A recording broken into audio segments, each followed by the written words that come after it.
هەیەگۆ کریزا سووریایە بەردەوامە دەری لەبەر هەموو ئەگەرێن نافخۆی و دەرەوە دەربارەوی وڵاتی ڤەکریا.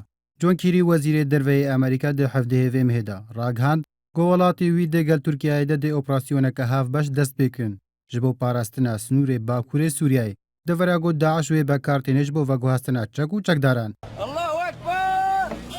Snûrê Tirkiya Sûriya gonîzîkî 800 kîlometran dirêj e.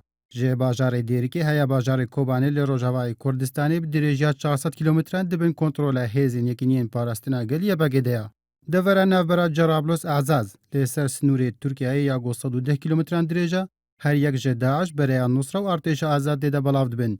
Piştî Azaz devera Efrîn tê ya got dibin kontrola Yebegê de ye. John Kerry di hevdîtina xwe de digel kanala CNN de got ji sedî 75 ji snûrê Sûriyayê hatiye kontrolkirin. Devera me jî dê di operasyona hevbeşa Amerîka û Tirkiyeyê de bê kontrolkirin. Mebesta Kerry devera Cerablos Azaz ya got Tirkiya ew bê dirêjiya 110 kîlometran û paniya 27 heya 33 kîlometran dest nîşan kiriye û wek devereke aram bi nav dike. Duho jî berpirsên Tirkiyeyê ragihandin. Got devera aram dê di heyama heftiyekê de bê avakirin û diyarkirin ku artêşa Tirkiyeyê derbasî deverê nabe. Lê dê piştevaniya azmanî û topê bidin hêzên Bereya Turkmanî û Bereya Şamî yên got piştî derxistina Daeş dê li wê deverê belav bibin. Eger hatû Tirkiye karî hêzên navdewletî û Amerîka razî bike û proseya devera aram bikeve qonexa cebecêkirinê de. Wî wextî ne bi tenê arda Sûriyayê dê dagirtî bê bi kom û aliyên çekdar. Bilê heya azmanê Sûriyayê jî dê dagirtî bê bi balafirên aliyên navdewletî. Got her yek û bi sedemekê şer dike.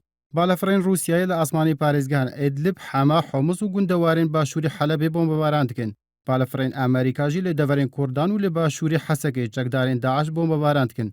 Balafirên Tirkiyeyê dê li azmanê devera aram li navbera Azaz û Cerablos bombebaran bikin û her êrişek yek ji van balafiran bo dervî cihên ji wan re hatiye diyarîkirin wek Reqayê pêdiviya birsê bi aliyên din bike ji bo azman jê re vala bikin da got êrişa xwe encam bide. İbrahim Adem, Enart.